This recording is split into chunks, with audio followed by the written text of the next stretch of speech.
କ୍ରୀଡ଼ା ପକ୍ଷରୁ ଆପଣଙ୍କୁ ସ୍ୱାଗତ।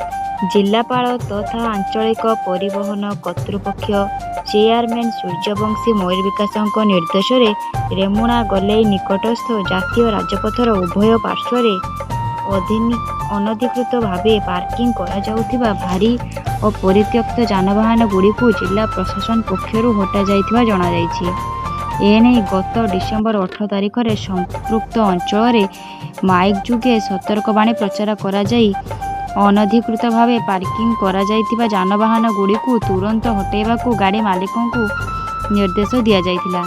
ମାତ୍ର ଏଥିରେ କୌଣସି ସୁଫଳ ନ ମିଳିବାରୁ 19 ତାରିଖରେ ପୋଲିସ ଓ ଆଞ୍ଚଳିକ ପରିବହନ କାର୍ଯ୍ୟାଳୟ ପକ୍ଷରୁ ମିଳିତ ଭାବେ କାର୍ଯ୍ୟାନୁଷ୍ଠାନ ଗ୍ରହଣ କରାଯାଇ ଅନଧିକୃତ ଭାବେ ପାର୍କିଂ କରାଯାଇଥିବା 8ଟି ଯାନବାହନ ହଟାଇ ଗଣେଶ୍ୱରପୁର ବସ୍ଷ୍ଟାଣ୍ଡକୁ ସ୍ଥାନାନ୍ତରିତ କରାଯାଇଥିଲା। ଏହି କାର୍ଯ୍ୟାନୁଷ୍ଠାନ ସମୟରେ RTO Shyamalendu Raut, traffic inspector Samarendra Mohapatra, additional RTO enforcement Sabitri Hembram, କନିଷ୍ଠ ଏମଭିଆଇ ଦିନେଶ ରଞ୍ଜନ ବେହେରା ଓ ଦେବସ୍ମିତା ନାୟକ ଏବଂ DSP Gobinda Chandra Behera, DSP Nirmala Gachhayat, headquarter ଆରକ୍ଷୀ ନିରୀକ୍ଷକ ଆଲୋକ କୁମାର ବେହେରା ଓ ରେମୁଣା ଥାନାର ଥାନା ଅଧିକାରୀ ସସ୍ମିତା ମଲ୍ଲିକ ଉପସ୍ଥିତ ଥିଲେ।